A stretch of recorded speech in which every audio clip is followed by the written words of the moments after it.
complicado, decía Open. Hay que ser peronista, pero más o menos. Era una cosa, bueno.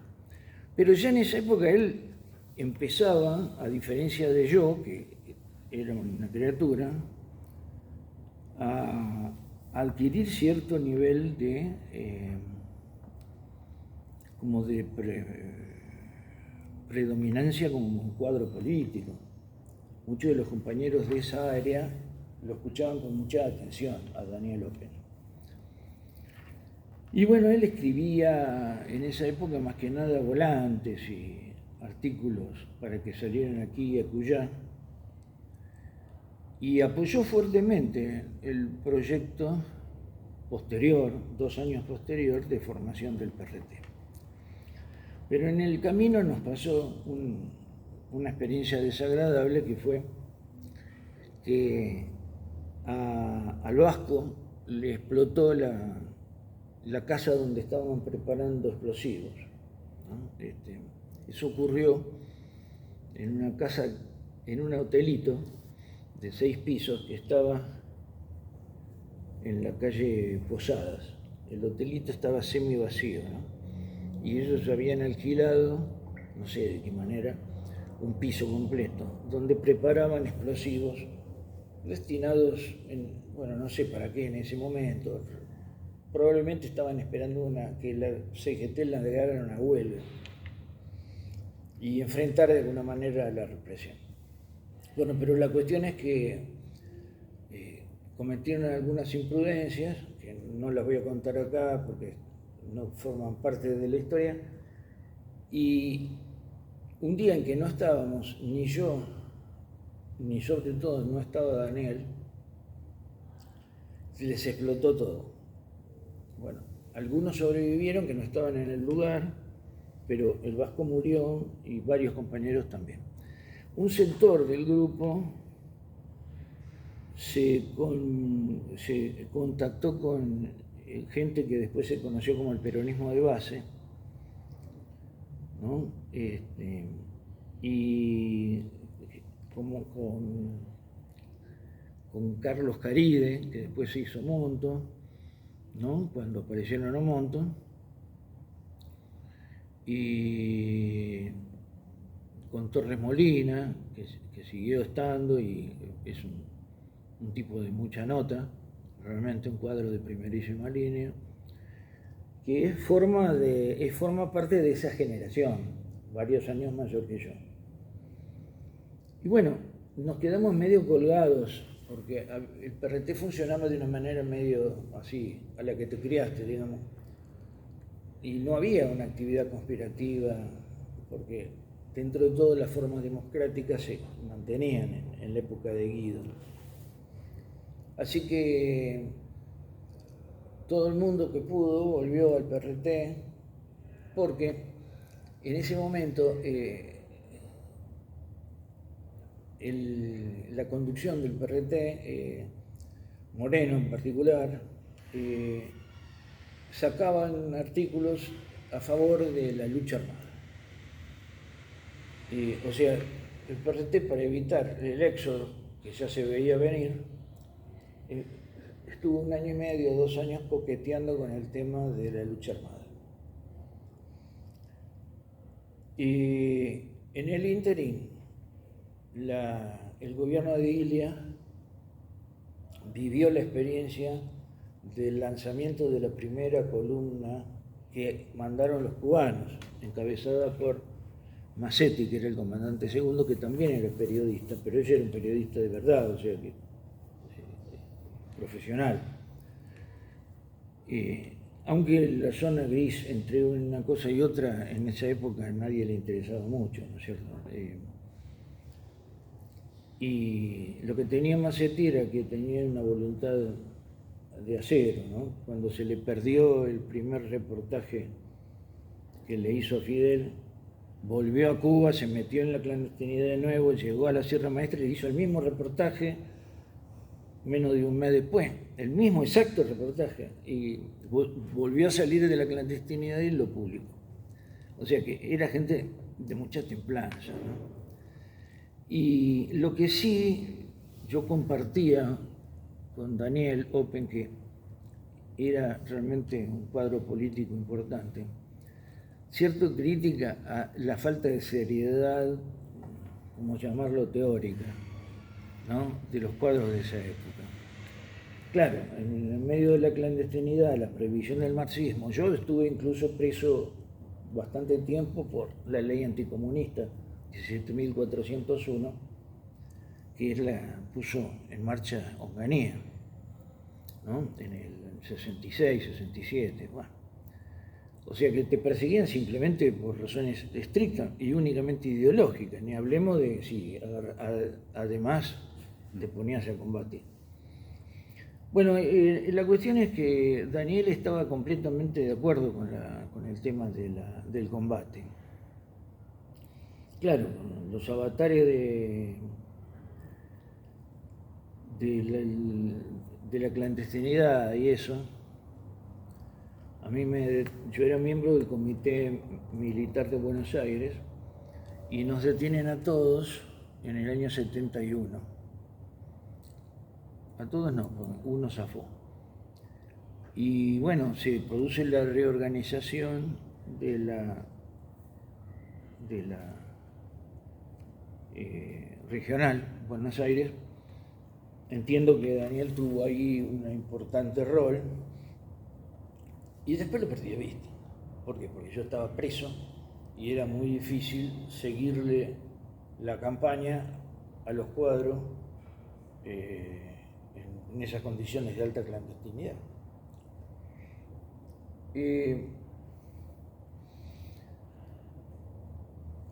Lo último que hice antes de caer preso es incorporar a un compañero que venía de la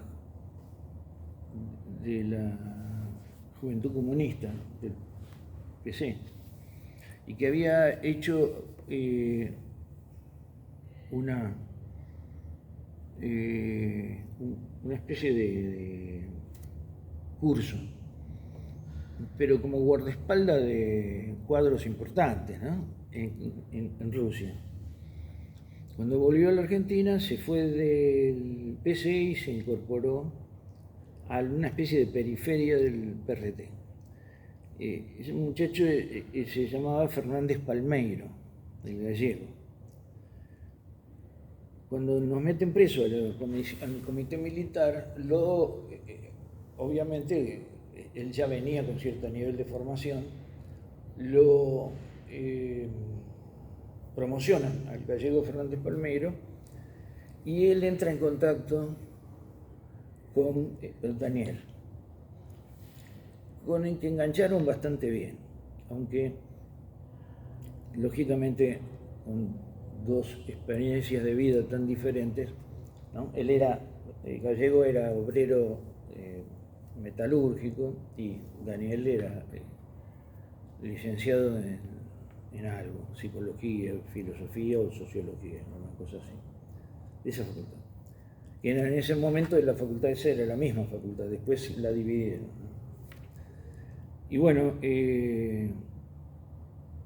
la cuestión es que se produce la fuga de Rawson y sobre el pucho de la fuga en que Santucho recupera la libertad, nosotros veníamos ya discutiendo de qué íbamos a hacer, no qué íbamos a hacer individualmente, sino qué íbamos a hacer como organización si se producían las elecciones que se venían, como todavía estaba verde el asunto, pero se venían discutiendo a comienzos del 72. Bueno, la cuestión es que al principio Santucho tuvo el planteo de que había que participar, pero ya a comienzos del 72 el PRT como bloque, digamos, pega un viraje hacia una posición muchísimo más sectaria, de no participación, de alejamiento del peronismo y acusarlo como un movimiento burgués. Y adentro del PRT se produjo la construcción de dos fracciones. aparte del cuerpo principal del PRT. Una fracción bastante chiquita, organizada por Alain Krivine, que era el jefe de la Liga Comunista de Francia, y al que nosotros mismos habíamos tenido la brillante idea de invitarlo a que viniera a hacer una experiencia de guerrilla a la Argentina. Y él aprovechó la oportunidad para organizar una fracción mucho más sectaria que nosotros, fuertemente radicalizada, bien gorila, bien antiperonista y bien sectaria con respecto a todas las otras organizaciones, especialmente con los montoneros. Esa fracción roja quedó aniquilada en las primeras épocas de Isabelita y ya no existía cuando el golpe del 76. La otra fracción, que era mucho más numerosa, que estaba básicamente parada sobre Buenos Aires y Rosario, era la de Daniel Open y el gallego Fernández Palmeiro, ¿no? Que es el PRT 22 de agosto. PRT 22 de agosto es el que realiza la ejecución del ministro Hermes Quijada de la dictadura. Y en general se podría decir que el ideólogo, el teórico, no sé cómo explicarlo, del 22 de agosto era Daniel Open. Por supuesto, otros compañeros que aportaban también. Había varios compañeros valiosos, de primera línea o segunda línea. Y Daniel era un poco el que daba la nota teórica. Pero esa gente nunca se hubiera ido si el PRT hubiera sido coherente con sus planteos de seguir la experiencia del movimiento popular hasta las últimas consecuencias y hubiera apoyado a Cámpora en la elección del 73, cosa que era incomprensible porque 2 años antes, cuando se produce la presentación de Allende en Chile, el PRT apoya a Allende, y no solo para las elecciones, sino después, diciendo que con una persona con el programa que tenía Allende había que darle un apoyo incondicional. Ese planteo de Santucho era absolutamente, se daba de patadas con un planteo de decir que Cámpora era un dirigente burgués, ¿no? Nosotros habíamos tenido ya en la cárcel una discusión sobre eso, acerca de una experiencia que habían tenido en Chile muchos años atrás, en el año 32, en que hay un pintoresco minigolpe organizado por el ministro de Aviación de Chile, en el año 32, que se llamaba Marmaduke Grove.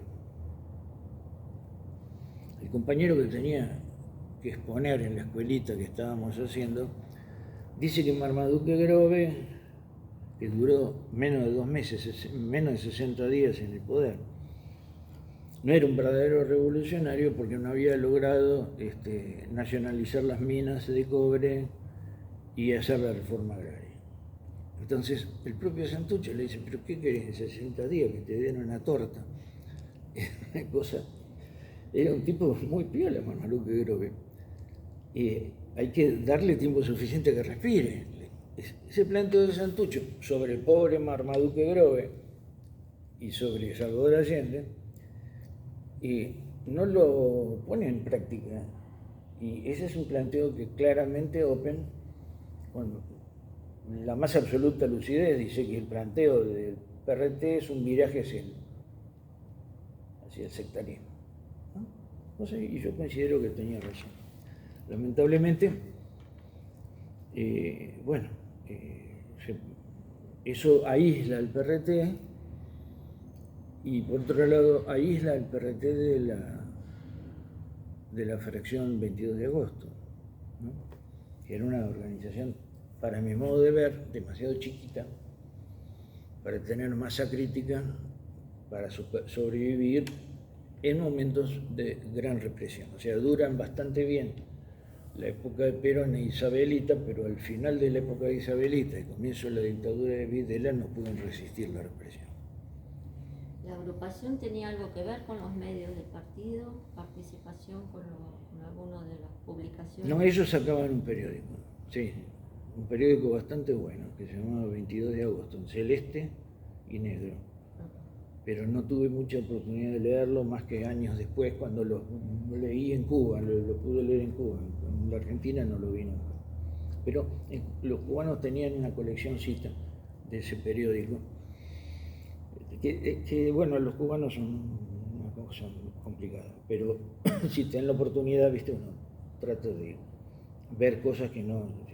O sea, yo perdí mucha información y nunca tuve debido a la cárcel, pero fue lo mismo que me permitió sobrevivir.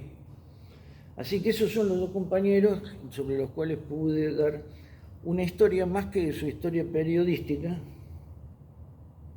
que bueno, ellos, ninguno de los dos era un periodista profesional clásico, digamos, convencional, pero que no se los puede imaginar fuera del periodismo, porque fue el océano donde nadaban esos pescaditos, ¿no? Por supuesto, en condiciones de gran dificultad, incluso dificultad técnica, pues no es lo mismo hacer periodismo ahora que tal la electrónica que en esa época que se usaba para escribir a máquina, las computadoras en esa época, ¿no? Y cuando recuperaste la libertad, ¿te reencontraste con algunos de los compañeros que habían trabajado con vos en El Combatiente o todos habían caído? Me encontré con alguno que otro, pero en general el Combatiente lo producíamos 8 personas, 7 personas, ¿viste? Muchas veces firmábamos con distintos nombres y era un aparato más de distribución a nivel regional, ¿no? O sea, lo ideal hubiera sido tener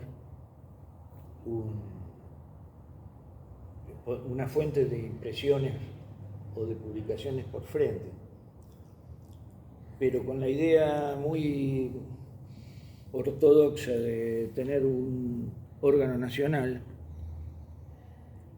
que a mí no me parecía mal en el sentido de principios, porque es muy difícil mantener la homogeneidad de una organización en la clandestinidad, donde vos captás permanentemente gente que viene de cualquier parte, ¿no? Entonces, bueno, no, me encontré con algunos que formaban parte del aparato de distribución, pero de la parte de los que escribían. Además, bueno, el número de los que escribían era bastante pequeño, sobre todo los que escribían cosas originales y no simplemente un refrito. Sí, nosotros lo que queremos también rescatar a aquellos que no eran periodistas, sino también hacían trabajos administrativos o de distribución, Claro. Los consideramos trabajadores de prensa, quizás Sí, algunos eran sociólogos y figuran en la lista de sociología. Claro, no, y bueno, era compañera de, por ejemplo, el Luis Ortolani, que murió hace un tiempo en un accidente, estaba preso con nosotros. Era un gran productor de prensa partidaria, escribía muchos artículos, documentos, con los cuales la gente con la que yo más me manejaba nos dábamos de patadas, porque era una persona con posiciones ideológicas con muchísimas diferencias con nosotros, ¿no?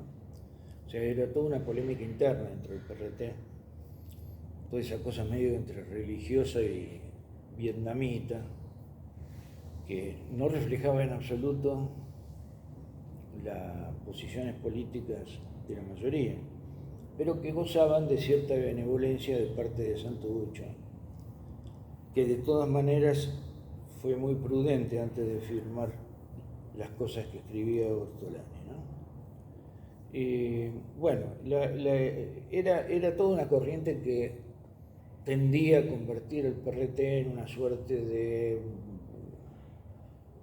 jesuitas marxistas, ¿no? frailes de la revolución, ese tipo de cosas, con las cuales yo siempre me manifesté en contra, tuve muchas discusiones con Luis.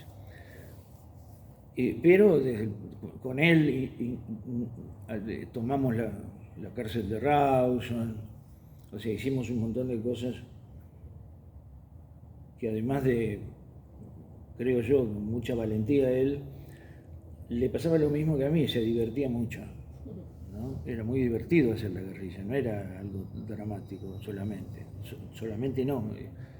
O sea, eran cosas que uno se daba cuenta de que estabas en el lugar exacto, en el momento adecuado. Ahora, eso era más compartido de una manera madura por Daniel Open, ¿no? Con el que entiendo que Luis nunca se llevó nada bien. Pero tampoco Santucho, con mucho cuidado, trató de mantenerlos separados. Santucho trataba de que no se produjeran situaciones de nivel de una aspereza imposible de sobrellevar. Entonces, Daniel había que tenerlo lejos estaba claro que había que tenerlo lejos de Luis Ortolani, ¿no? Y en ese sentido, el único puedo recordar así que tenía pensamiento propio, aunque no coincidía con él, es Luis Ortolani. Luis Ortolani es muy mal recordado por los compañeros por un artículo que se llamaba Sobre moral y proletarización, que escribió en el año fin del 71, principios del 72. ¿En El Combatiente? Lo publicaron en El Combatiente y después como folleto separado, que planteaba todo esto que acabo de decir, de que, bueno, la moral de los revolucionarios, que incluso la gente de Daniel Open sacó un contraartículo diciendo que eso era moralina de baja estofa, ¿no? O sea, era una discusión acerca de cómo se tiene que vivir en una organización revolucionaria. Yo coincido con Trotsky de que adentro de una organización revolucionaria se dan de una manera precoz, premonitoria, muchas de las prácticas humanas más nobles que uno espera que se den cuando la revolución esté más madura y cuando las relaciones entre las personas puedan darse con más libertad y más complejidad incluso, ¿no? Que la clandestinidad no es buena consejera para eso, porque te pone en situaciones muy complicadas, en la vida privada, en la vida personal y en la vida de convivencia política. Pero Luis eso lo convertía en algo así como una ideología semi-religiosa, ¿no? Claro, como un manual, un dogma. Un dogma, una doctrina que, bueno, producía cierto nivel de reticencia en la gente como yo, que la verdad que no me interesaba discutir acerca de eso, pero en los que se veían más molestos, como el caso de Daniel, los combatió con mucha dureza, incluso tomándolo en solfa, ¿viste? Diciéndole el hermano Ortolani, esas cosas. Bueno, eran discusiones de esa época, ¿no? Como por ejemplo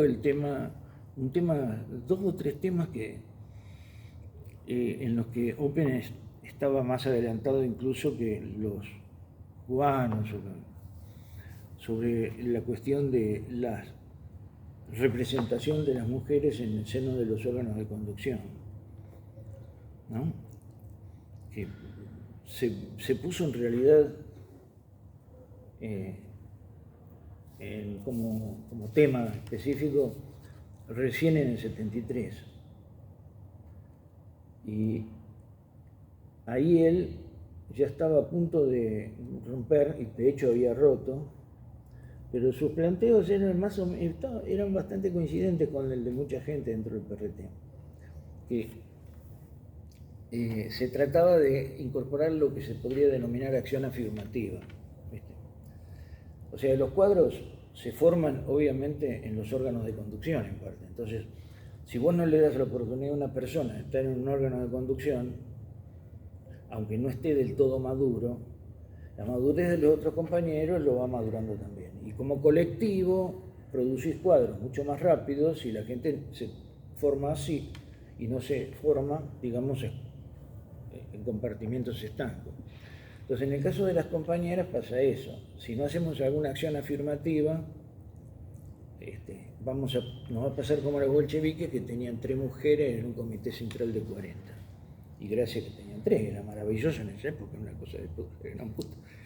Ahora, eso significaba que había que tomar una consigna para el secretariado, que era la incorporación por acción afirmativa de compañeras a las cuales se les podía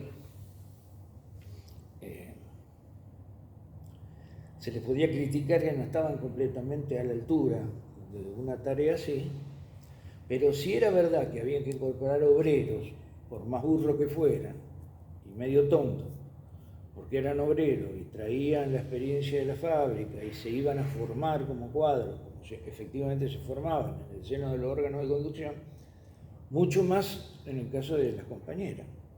Bueno, eso fue una de las polémicas en el periodo, digamos, del 73, pero ya Daniel, que era uno de los que participaba de eso con mucho entusiasmo, ya se había ido con el 22 de agosto. En el 22 de agosto nunca se discutió eso porque era, digamos, entiendo yo, por lo que leí de los materiales de ellos, ya estaba inculcado, digamos, ya era parte de con una idea muy acentuada, ¿no? Muy fuerte, de que esa experiencia, tanto en el caso de las minorías, de las mujeres y de los obreros, había que formar cuadros en el seno de los órganos de conducción y no simplemente en la escuela de cuadros, que también, ¿no? Lógicamente, pero... Y bueno, esas eran cosas que estaban 40 años adelantadas a la época, esa es la verdad, porque eran discusiones, ni las mujeres armaban ningún quilombo porque las tuvieron marginadas. Obviamente, los cuadros más importantes de las mujeres, como por ejemplo, ya que vamos a nombrar algunos de los que participaban de la producción de los materiales, estaba la que después fue compañera de Santucho.